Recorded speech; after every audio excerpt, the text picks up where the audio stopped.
Betting apps promotion వ్యవహారాన్ని తెలంగాణ ప్రభుత్వం చాలా సీరియస్ గా తీసుకుంది. బెట్టింగ్లు, గేమింగ్స్ పేరుతో ప్రజల జీవితాల్ని అతలాకుతలం చేస్తున్న వారికి అడ్డుకట్ట వేయాలని ఆదేశాలు ఇవ్వడంతో పోలీసులు ఇప్పుడు దూకుడుగా ముందుకెళ్తున్నారు.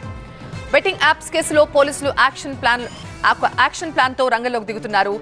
బెట్టింగ్ యాప్స్ యజమానులే టార్గెట్ గా చర్యలు తీసుకున్నారు. ఆత్మహత్య చేసుకున్న బెట్టింగ్ బాధితుల వివరాలు కూడా సేకరించారు. బెట్టింగ్ ఊబిలో చిక్కుకుని ఒక్క ఏడాదిలోనే 15 మంది ఆత్మహత్యలు చేసుకున్నారు.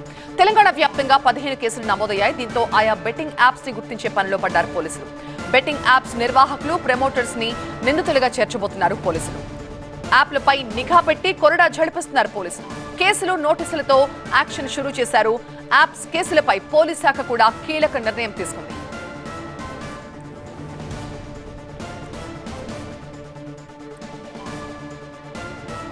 మా ప్రతినిధి ప్రణీత లైవ్ లో జాయిన్ అవుతారు మరింత సమాచారంతో. ప్రణీత, ఈ బెట్టింగ్ యాప్స్ ని ప్రమోట్ చేస్తున్న వాళ్ళని ప్రస్తుతం పోలీసులు వాళ్ళని విచారిస్తున్నారు, అదుపులోకి తీసుకుంటున్నారు. మరి ఈ బెట్టింగ్ యాప్స్ నిర్వాహకులు వీళ్ళని ఎట్లా బయటకు లాగబోతున్నారు?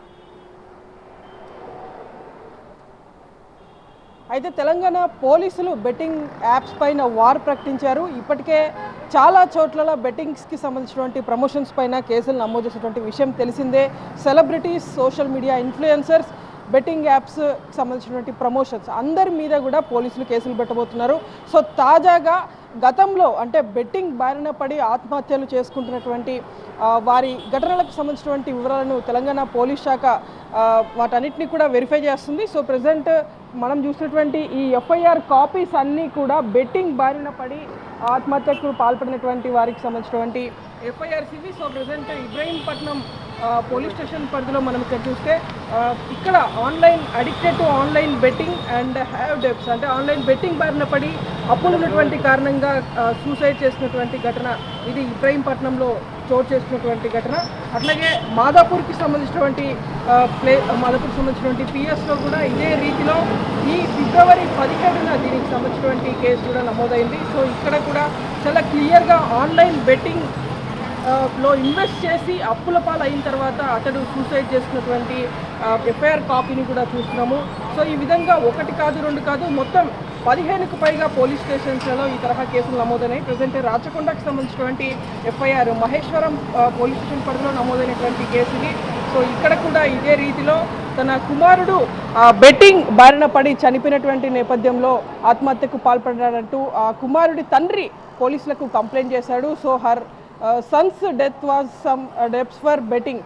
సో ఈ విధంగా మొత్తం 15కు పైగా కేసులు తెలంగాణ పోలీసులు నమోదు చేశారు. ఇది ఆదిలాబాద్కి సంబంధించినటువంటి ఎఫ్ఐఆర్. ఇది ఆదిలాబాద్లో కూడా ఇదే రీతిలో ఆన్లైన్ బెట్టింగ్కి అడిక్ట్ అయ్యి ప్రాణాలు కోల్పోయినటువంటి ఘటన ఇది. సో ఇక్కడ మనం చూడొచ్చు, playing online betting and losing some money while playing on online betting he lost some amount and due to his డెబ్ట్ హీ ఫౌండ్ డెడ్. అంటే ఆత్మహత్య చేసుకున్నటువంటి ఘటనను వివరిస్తూ దానికి గల కారణాలను కూడా ఇక్కడ కంప్లైంట్ చేసినటువంటి కాపీలో చాలా క్లియర్గా వాళ్ళ కుటుంబ సభ్యులు మెన్షన్ చేశారు. ఈ విధంగా ఆన్లైన్ బెట్టింగ్స్ ఆడినటువంటి కారణంగానే పూర్తిగా అప్పుల ఊబిలో దిగిపోయి ఆ అప్పులను ఎలా చెల్లించాలో తెలియక ఈ తరహాలో ఆత్మహత్యలకు పాల్పడుతున్నటువంటి ఘటనలు తెలంగాణలో చాలా ఉన్నాయి. సో ఈ తరహా కేసులను పోలీసులు బయటికి తీయబోతున్నారు. ఇందుకు ప్రధాన కారణం ఒకటే, ఈ బెట్టింగ్ ప్రమోటర్స్నే కాదు యాప్ నిర్వాహకులను కూడా పోలీసులు కేసులో చేర్చబోతున్నారు. సో నిర్వాహకులను